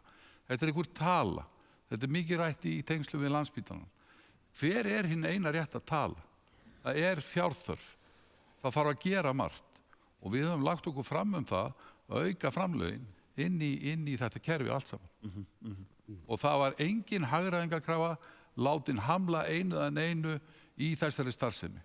Og svo það sé alveg til viðbótar við það skýrt að þá er allur COVID-kostnaður, allur aukakostnaður sem leggst til vegna COVID til þess að fólk sem er að hlaupa hér allan daginn, allan sólarhringinn til þess að láta þetta ganga upp og taka á móti þeim sem að veikjast þar til viðbótar við alla aðra þjónustu, sá kostnaður er greiddur úr ríkissjóði af okkur. Má ég aðeins grípa boltana því að ég er nú í fjárlaganefnd líka og ég veit ekki alveg hvað ég hef borðað þann daginn sem að þessi aðhaldskrafa upp á tæp 5% kom fyrir fjárlaganefnd. Hvar var ég? Var ég bara á einhverjum öðrum stað? Það var jú aðhaldskrafa gerð á Landspítalann eins og flest alla aðra, eins og við vitum vel, en það var náttúrulega, það var út af því að Landspítalinn var náttúrulega búin að fara fram úr sínum fjárheimildum og það var verið að reyna að fá það tilbaka, en krafan var engu að síður til staðar og við unnum með hana í þinginu og vorum að reyna að koma til móts við það. Inga, þetta heitir uppsafnaður halli. Já, ég veit það, við gerðum þessa aðhaldskröfu. Til nokkur ára, og hvað gerðum við hann? Við gerðum aðhaldskröfu. Hann var hliðsettur, þá reyndar eftir að koma fyrir þingi og meðan að þetta fyrirgefninga, ég ætlaði ekki að gripa það. Nei, við skulum. En það alltaf, við allavega leystum þetta eins og ég held að hafi nú verið hægt að gera það, þokkalega, bara í sátt. En hins vegar ætlaði ég að bæta því við, þegar við tölum landsbyggðina, getið bara ímyndað ykkur það að jafnvel í 1000 manna sveitarfélagi eða bæjarfélagi að þá var búið að hrifsa burtu sjúkrabíl sem var búin að vera þar í mörg ár. Öryggi borgarans, ef hann dytti nú niður með hjartaáfall eða eitthvað, þá gat viðkomandi aðstandandi hringt á sjúkrabílinn og hann var mættur eftir 5 mínútur og fór með viðkomandi á spítala. Nei, þetta ekki á einum stað, þetta ekki á 2 stöðum, þetta að gerast núna víðsvegar út landsbyggðina. Á mörgum stöðum hafa íbúarnir ekkert öryggi. Bara akkurat ekkert öryggi. Þannig að það er svo margt sem við þurfum að gera eins og einhver gömul fróm kona sagði, það er svo margt ef aðeins gáð sem þörf að ræða. Þannig að þetta er náttúrulega allavega fyrsta skref. Ég get ekki betur heyrt að við séum öll hérna alveg bara rosalega mikið það að laga þetta heilbrigðiskerfi þó að færri kannski komi auga á raunverulega vanda í kerfinu en ég býst við því að næsta ríkisstjórn hún er virkilega eftir að blómstra í því að það ekki og okkur verði ekki mismunað eftir búsetu og líka efnahag hvort við getum nýtt okkur og mist alla tennurnar bara á miðjum aldri vegna þess að við höfum ekki efna á að fara til tannlæknis. Þannig er Ísland í dag. Halldóra? Já, ég tek nú bara undir með Gunnar Smára. Mér finnst ótrúverðugt að fjármálaráðherra ætli neitt að fjármagna spítalan eins og þörf er á. Enda hefur hann sjálfur sagt að það er ekki þörf á meira fjármagni og fólk er bara rátt. Hlaupa hraðar. Ég hef sagt að það væri ekki það eina sem að myndi hjálpa. Ég ætla að fá að klára. Þá skaldu fara með rétt mál. Sko. Já, ég bara fer með málið eins og ég heyri það. Ok, áfram. Mér finnst þetta bara ótrúverðugt. Sko, það sem mér skiptar rosalega miklu máli núna og sérstaklega í kjölfar COVID er að við setjum gríðarlega miklu áherslu á líka geðheilbrigðismál eins og Þorgerður Katrín var að tala áðan. Þetta skiptir ótrúlega miklu máli. Þannig að hættan er núna á að langtíma áhrifin af COVID muni meðal annars birtast í til dæmis auknum ójöfnuði, í fátækt, í félagslegum vanda og ég sé okkur ekki vera nægilega vel að fylgjast með og taka utan þann vanda til þess að koma í veg fyrir bara langvarandi áhrif sem að munu vera gríðarlega mikill kostnaðurinn í heilbrigðiskerfið.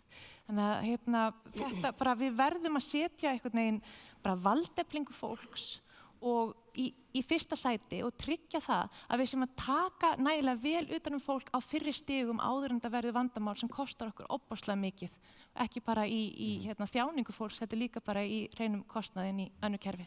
Bjarni, ég veit þú vilt svara þessu. Nei, það sem ég sagði og er verið að vísa til er að við leysum þetta ekki með einum tékka sko á þess að fleira komi til og undir þetta hafa margir tekið.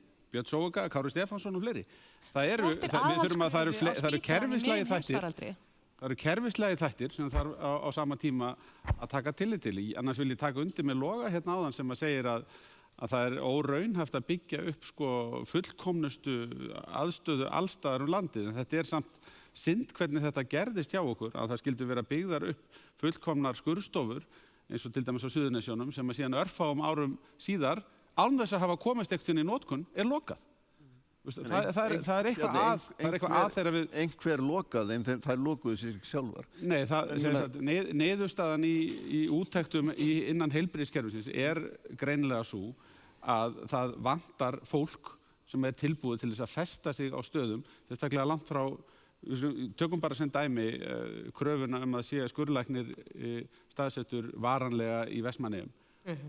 Sko, fólk sem er búið að mennta sig kannski 12 ár. En þú nefndir Suðurnes, það getur nú allavega vandamálið að keyra Reykjanesbrautina. Nei, ég er að tala Vestmannaeyjar, ekki satt? Já, en þú ert að tala um að vera lokað á Suðurnesjum? Má ég velja hvað ég ræði hérna? Já. Ég get sagt þér eitt, að sjúkrahús Martins Mostal og heilbrigðiskerfi Martins Mostal er aldrei að fara að þjónusta sjúklingana á Íslandi. Það er alveg hreint. Það er hvergi í heiminum sem að við sjáum fyrirtaks heilbrigðisþjónustu þar sem að eingöngu hið opinbera kemur að málum. Fyrirmyndirnar sem við eigum eru blönduð kerfi þar sem að menn eru með velmennta starfsfólk eins og við búum yfir á Íslandi og eru með góða stjórnun.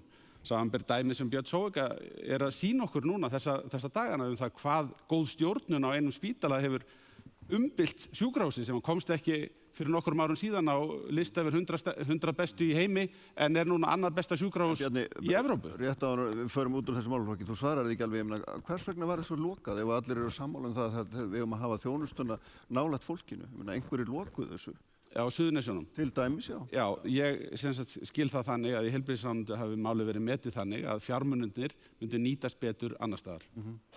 Og þessi ríkisstjórn hefur verið að leggja áherslu á heilsugæsluna sem fyrsta viðkomustaga og við höfum stór auki fjármögnun í heilbrigðiskerfinu og ef við tökum dæmið heilsugæslu og sambland við einkarekstur að þá vill nú svo til að heilsugæslan sem einkarekin hérna upp á Höfða sem einn stærsta heilsugæslan á höfuðborgarsvæðinu, hún að mælast hvað best í ánægju þeirra sem þangað sækja. Það er ágætt að hafa það í huga. Þannig að þú telur bara lógiskar aðstæður fyrir þessu sem sagt, þetta hefur bara verið eðlilegt. Með þessa skurðstofu. Ég kom bara ekki að þessari ákvörðun. Nei, bara yfir höfuð, við erum að tala þessa... Nei, ég tek málið upp vegna sem ég finnst eitthvað brogað við þetta mál. Ég finnst eitthvað brogað við það að við tökum opinbert fé, byggjum fullkomna skurðstofu, tökum hann aldrei í gagnið og lokum henni síðan. Það er eitthvað að. Já. En þú situr samt í ríkisstjórn til að mynda sem að hefur komið í veg fyrir það að Suðurnesin geti fengið strax þessar þjónustu í gegnum einkarekna. Ég skil þig, ég veit alveg að þú ert alveg hlynntur því að við gætum flutt Höfða meðal annars á Suðurnesin. Það er bara ríkisstjórnin segir og heilbrigðisráðherra er að koma í veg fyrir það með þeirri stefnu sem er Það var heilbrigðisráðherra Sjálfstæðisflokksins sem að lét fé fylgja fólki þannig að það opnaðist fyrir fjölbreyttari rekstrarform í heilsugæslunni og það hefur gefist frábærlega hérna á höfuðborgarsvæðinu þar sem fjölmargir hafa fengið nýjan heilsugæslulækni, flutt sig og eru ekki bundnir einhverjum áttagafjötrum. Þetta kerfi öskrar landsbyggðina á að fá til sín og við höfum verið að undirbúa það. Við erum að undirbúa 2 nýjar heilsugæslustöðvar á Akureyri, svo dæmis í tekið og Suðurnesin eru á kortinu. Katrín, þú rétt svarar þessu, stendur ríkisstjórnin í vegi fyrir því að þjónusta sé veitt á Suðurnesunum? Nei, sjálfsögðu ekki og það er einmitt í undirbúningi aukin framboð þjónustu nákvæmlega á Suðurnesum sem á Akureyri eins og Bjarni var að fara yfir. Þannig að það er auðvitað ekki svo og það skiptir auðvitað máli að því að mér finnst þessi umræða hér fer bara nákvæmlega í þessar deilur rekstrarformið, en ég held að skipti líka máli að horfa til þess að þetta snýst við erum búin að vera ekki koma með þetta snúist deilur rekstrarformið, þetta snýst þjónustu við fólk. Já, nú er ég með orðið og ætla líka að fá að velja það sem ég segi, því það er, þannig er það. Ég tek samfundi með Þorgeiri. Já, fínt, ég skulle bara endilega halda áfram að taka fram í. Ég ætla að fá að klártala. Já. Vegna þess einmitt að þetta snýst þjónustu við fólk, þá skiptir máli að við horfum á það að þetta snýst það að heilsugæslan og þjónustan sem þar er veitt hefur tekið stórstígum framförum á þessu kjörtímabili. Við erum líka búin að samþykkja heilbrigðisstefnu á Alþingi, heilbrigðisstefnu sem naut bara víðtæks stuðnings og snýst það einmitt að við horfum heildstætt á þjónustuna. Við erum búin að ræða það árum og áratugum saman og ég veit það því ég er nú búin að sitja á Alþingi í 14 ár og það er búin að ræða heilsugæsluna sem fyrsta viðkomustað í öll þessi 14 ár. Núverandi heilbrigðisráðherra er sá ráðherra sem hefur tekið stærstu skrefin í því að tryggja að heilsugæslin sé raunverulega fyrsti viðkomustaður. Og mín heilsugæslustöð, hún er reyndar opinber og hún er út á Nesi og ég fer þangað því ég á heim í símamannablokkinni og hún veitir líka mjög góða þjónustu og hefur fengið aukið svigrúm til að bæta þjónustu á þessu kjörtímabili. Og við getum bitist á ýmislegt en staðreyndin er svo að peningarnir sem við höfum verið að setja í heilbrigðiskerfið er að skila sér í bættri þjónustu fyrir fólk. Það er raunveruleiki. Ég verð samt að koma aðeins inn í þetta, Bjarni talar 2 nýjar heilsugæslustöðvar á Akureyri eins og það sé að bætast eitthvað við. Það er auðvitað verið að leggja niður þessa gömlu að því það er verið að endurnýja húsakost. Það er fjárfesting. Og að því að hér var talað byggingu Landspítalans sem er auðvitað flott og við flest vorum sammála að þyrfti að gera. En bygging á einu svona hátæknisjúkrahúsi eins og Landspítalanum er rekstur á spítalanum í 2 ár. Þannig að það er nú bara beinlínis vitlaust að vera ekki að endurnýja húsakostin og það þarf að fylgja þá bara fjármagn til þess að bæta þjónustun á Akureyri, ekki bara byggja Það er verið að byggja við sjúkrahúsið á Akureyri líka. Leghálsskimanir, hvernig er búið að koma fram við konur? Og þú veist, Landspítalinn fékk ekki stuðning til þess að taka legálskimularnar yfir. Þetta bara dæmi það þess að stjórnuna mínum mati sem á heilbrigðisráðuneytinu sem að mér finnst ekki vera til mikillar fyrirmyndar. Þetta bara dæmi þjónustu sem hefði getað verið milljón sinnum betri. Hörðu, við svona 10 mínútur eftir, þannig ég ætla að varpa fram einni lítilli spurningu í lokin og hún tengist auðvitað kjörorðið Alþýðusambandsins, það nóg til og við hafið 2 mínútur hvert til þess að svara því, nóg til og hvernig dreifum við því sem til best. Gauti, vilt þú byrja og svo förum við bara hringinn Willum og áfram? Já, hvað meint með því að sé nóg til? Ef átt við peninga, ef það átt við peninga, af hverju segja menn það þá ekki? Af hverju segja menn ekki að það sé nóg til að peningum? Ég skil það þannig. Ég skil það þannig. En hvað þarf til? Það verður nóg til ef það öflugt atvinnulíf í landinu. Að atvinnufyrirtæki, smá, meðalstór og þau stærstu geti þroskast og starfað og eflt sig, borgað hærri laun, það eflir alla. Þannig verður nóg til af fjármunum í kerfi fyrir alla, fyrir velferðina, fyrir heilbrigðiskerfið, fyrir launafólkið. Þannig gerist þetta. Þannig ég gerir bara athugasemd við það að þegar menn tala að það nóg til, þá verða menn að segja nákvæmlega hvað þeir að meina. Þeir að meina peninga eða eitthvað annað? Willum? Já, takk. Ég ætla nú fyrst að segja að mér finnst þessi skírskotun í gestrisni mjög góð. Við erum bara alveg upp við að vera gestrisin þjóð og gestrisni á heimilum og við tengjum öll mjög við þetta. Þetta fellur mjög vel saman við hvernig við horfum á þetta að fjárfesta í fólki og horfa til þess að við erum öll saman í þessu í anda samvinnu og manngildis.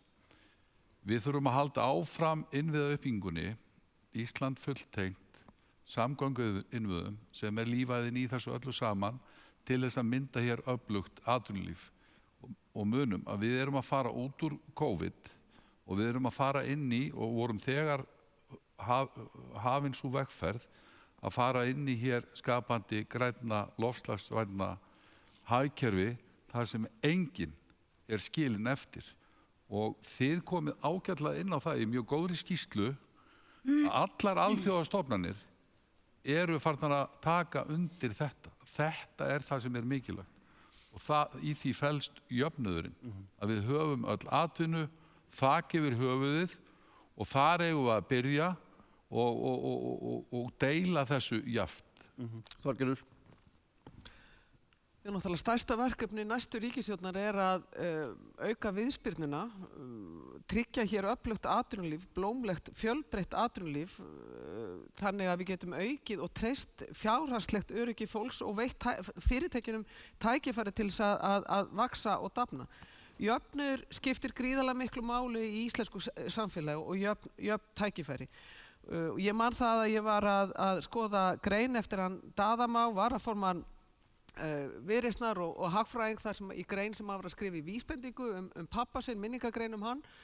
Pappans einmitt dró fram að jöfnur bæði réttlátur og sanngjarn og hann getur líka verið mjög hagkvæmur. Og þetta eitthvað sem við eigum að hafa í huga, að vera með atvinnulíf sem að tryggir það að það verði hér hagkvæmni, það verði hér framleiðni, það verði til hér verðmæt störf og leið að það ýtir undir jöfn tækifæri og sanngirni í samfélaginu.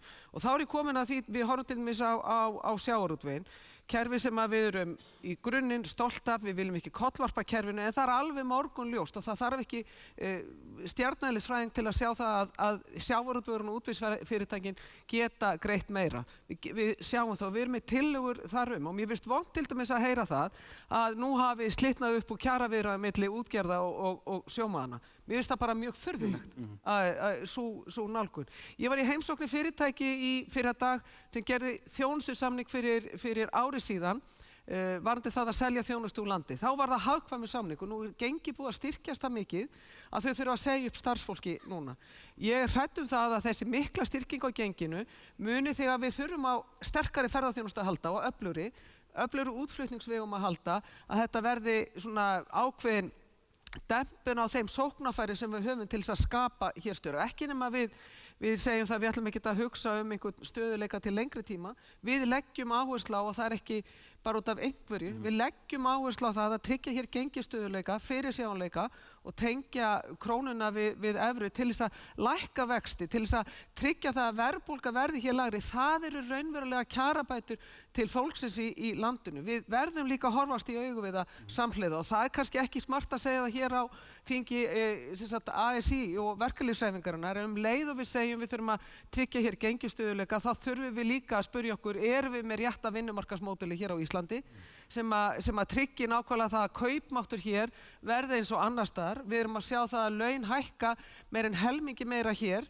heldur miðað við Norðurlandaþjóðirnar frá aldamótum. Samt verðbólga hærri hér, vextir eru hærri. Við hljótum að geta gert betur þar sem samfélag. Takk fyrir það, Þorgerður Bjarni. Nóg til, hvernig skiptum við gæðunum sem best?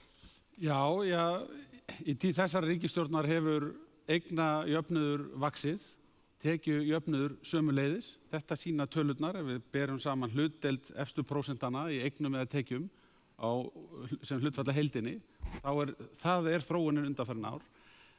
Á alþjóðavísu einhver mesti jöfnuður í heiminum á Íslandi, atvinnuþátttaka kvenna mest og svo framvegis. Ég held, auðvitað er hægt að leggja ýmislegt út af þessu slagorði, það nóg til, að jöfnuður þyrfti að vera meiri. En í reynd held ég að við hljótum að vera sammála að það ekki ennþá nóg til. Við verðum að sækja fram. Við þurfum að skapa meiri verðmæti. Við höfum aldrei í lýðveldissögunni geta sagt þetta komið gott, það nóg til. Nú þetta bara spurningum að stokka þetta upp og skipta því með öðrum hætti. Við verðum að sækja fram. Við þurfum að skapa meiri verðmæti. Okkur hefur verið að takast það mjög vel. Ég bendi hér á nýja... Ekki kannski átt við það nóg til handa svo að allir geti haft það þolanlegt. Já, en sem að gengur þá út á að breyta launamódelinu á Íslandi eða hvað. Þrátt fyrir að hér sé einn mesti jöfnuður og við erum með stéttarfélög eins og BHM sem segir það skortir á Íslandi að menntun sé metin til launa. Það ekki beint verið að kalla það eftir því að skipta þessu jafnar. Það verið að segja að BHM fá ekki nóg, sem að reynda fær mig til að hugsa það að ASÍ hefur ekki tekist að fá umboð í langan tíma til þess að semja fyrir hönd stéttarfélaganna í landinu. Heldur semja þau hvert fyrir sig. Vegna þess að það hver höndin upp á móti annari, einmitt atriði eins og þetta. Þetta dæmi það að þetta kjarnaslagorð BHM gengur akkurat út á það að menn vilja fá meira fyrir sig. Þannig að ég segi, fram á við litið til þess að takast á við allar þessar áskoranir, að heilbrigðiskerfið verði kostnaðarsamara, þjóðin að eldast, að við viljum leggja hér betra vegakerfi, tryggja betri samgöngur, leið og við komum með betra menntakerfi og tökumst á þessar áskoranir í heilbrigðiskerfinu. Við viljum öruggara félagslegt net á Íslandi, gera betur við þá sem eru komnir á efri ár og svo framvegis. Þá þurfum við að halda áfram að skapa verðmæti, við verðum að fara vel með opinbert fé og það hafa mjög merkilegi hlutir verið að gerast á þessu kjörtímabili á undanförnum árum sem tengist útflutningi á hugviti. Rannsóknir og þróun eru farin að fæða af sér ný störf, nýjar útflutningstekjur, hugverkadrifin iðnaður á Íslandi með 16% útflutningstekjum sem bara nýr veruleiki hér, ný stoð og við höfum aldrei séð fleiri EHF verða til en einmitt á þessu ári í mjög mörg ár. Þetta það sem við þurfum þennan jarðveg til þess að halda áfram að sækja fram og skapa verðmæti í landinu þannig að við stöndum undir þessum miklu kröfum sem við gerum lífsgæði. Inga. Þetta voru þrusuræður, ég sé ekki annað það. Ég var gestur hjá Samtökum iðnaðarins í gær. Og þá var akkurat það sagt bara beint upp í OPG-ið á öllu sem það vildu heyra. Það ekki nóg til. En ég ósammála því. Það nóg til. Ég tek alveg heilsugaður undir það að það nóg til en kökunni ekki réttilega skipt. Það verið að mismuna fólki endalaust. Fólk haldið hér í fátækt á meðan að til dæmis, eins og Bjarni veit best, vorum að taka hérna á 700 milljarðar lán til þess að koma til móts við þennan heimsfaraldur sem COVID skildi hafa mikið farið af þessum 600 milljörðum í þá sem að stóðu í löngum röðum og biðu mat og ölmusu fyrir utan hjálparstofnanir. Nei, Bjarni. Atvinnuleysisbætur. það eru ekki allir vinnandi því miður. Það eru ekki allir sem geta unnið. Það eru yfir 20.000 Íslendingar sem ekki á vinnumarkað til dæmis. Björgum tugum þúsunda starfa. Og það eru yfir 40.000 eldri borgarar. En staðan svo, það nóg til, en það ekki réttlát skipting frekar en fyrri daginn. Og það í rauninni eins og það sem við höfum verið að horfa upp á, þessi auðsöfnun á fárra hendur, þessi græðgisvæðing og þessi sjálftaka sem búið að vera hér og einkenna okkur undanfarna áratugi, hún heldur bara áfram. Það ykkar höndum að breyta því. Viljið þið hafa þetta svona áfram, þá skulið bara kjósa áframhaldandi sérhagsmunaöflin og sturta almannahag niður klóakið. Gunnar Smári. Já, það nóg til. Við erum heppið fólk. Við erum fámenn þjóð í stóru landi með miklar auðlindir. Við erum með fiskimið í kringum landið og við erum með orku og við erum náttúru og við erum land sem að fólk keppist að sækja heim. Við erum menntað fólk með alls konar möguleika og til þess að gera alls konar hluti og það nóg til. Vandinn að við erum ekki að hegða okkur eins og þetta sé staðan. Við erum tölum húsnæðismálinu upphafi. Við vitum það eru tugþúsundir fjölskylda sem að þjást vegna þess að við höfum ekki leyst húsnæðisvandamálið. Af hverju gerum við það ekki? Við erum að tala hérna heilbrigðisvandamálið sem er víða land og svo náttúrulega líka á höfuðborgarsvæðinu margir sem bara fá ekki þjónustu.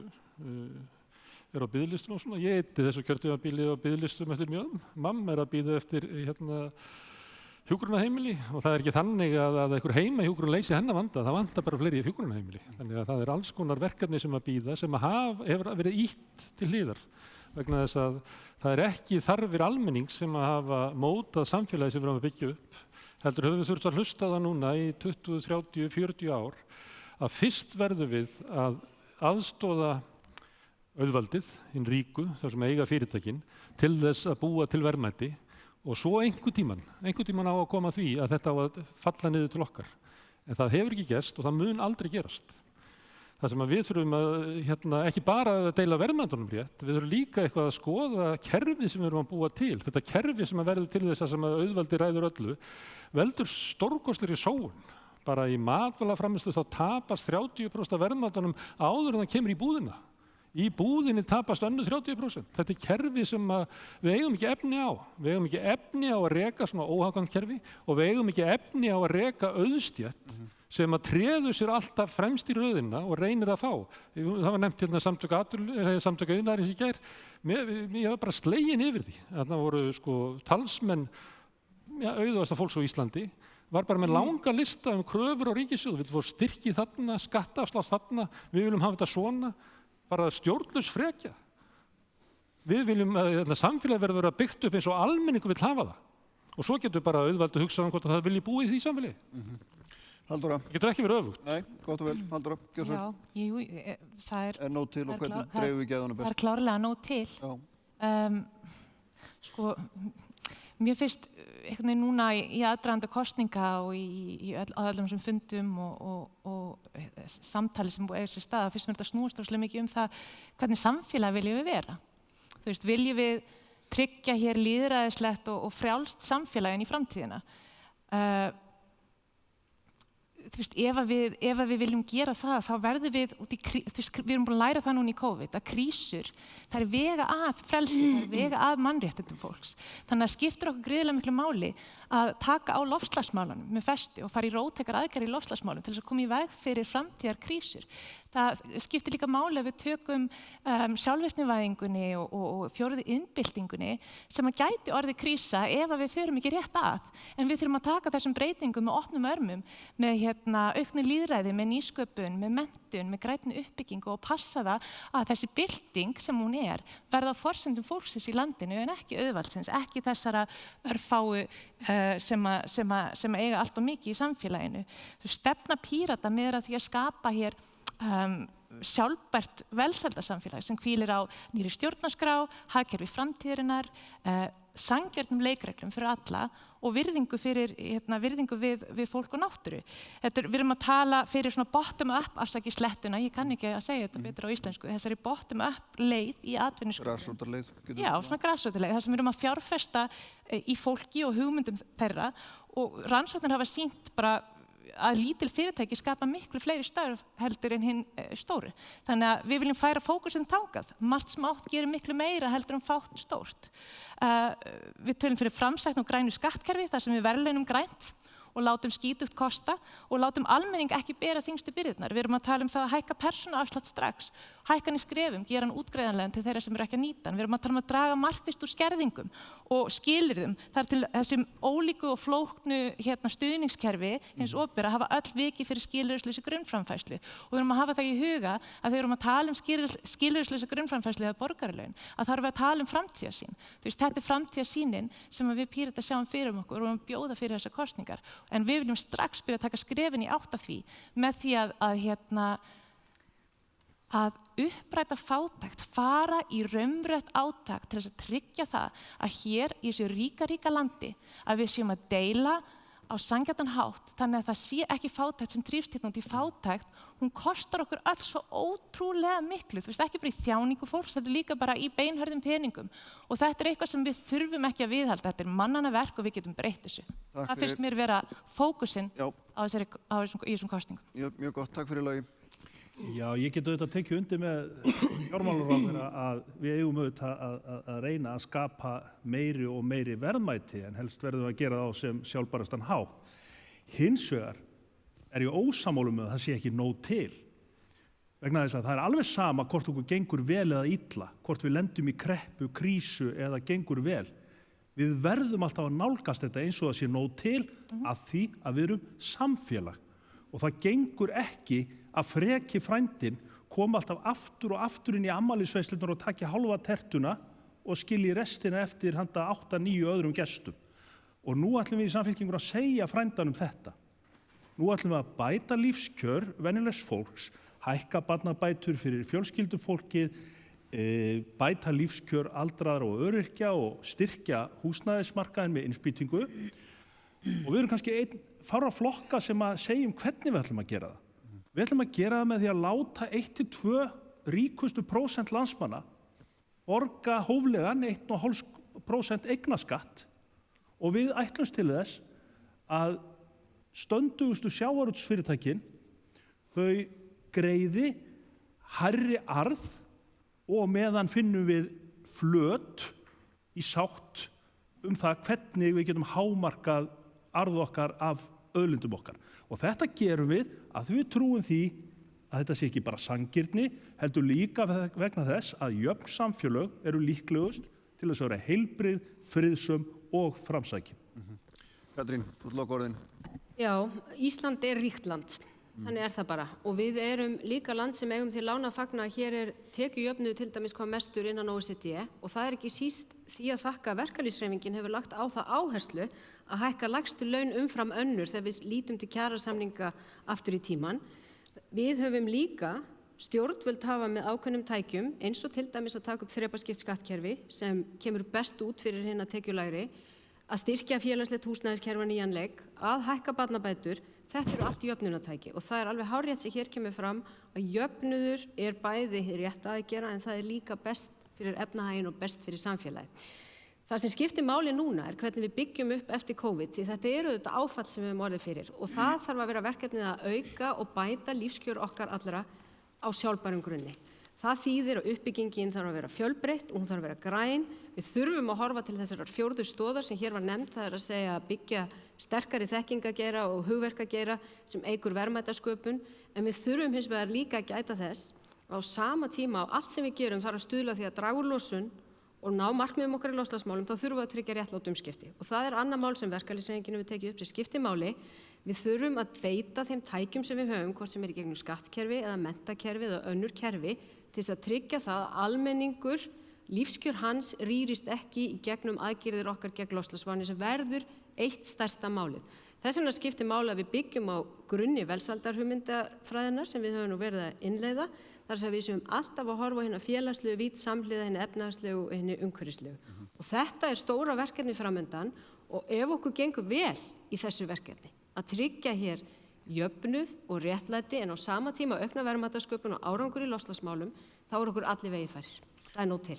Ljómandi gott, það nóg til, sagði forsætisráðherrann. Ég held við verðum að láta þessu lokið núna. Við erum komin aðeins fram yfir tímann. Þakka ykkur öll fyrir að vera með okkur hér í salnum og eins því sem horfðuð á okkur í vefútsendingum hvarvetna. Og við segjum bara takk fyrir okkur. Verið sæl. Takk. Takk kærlega.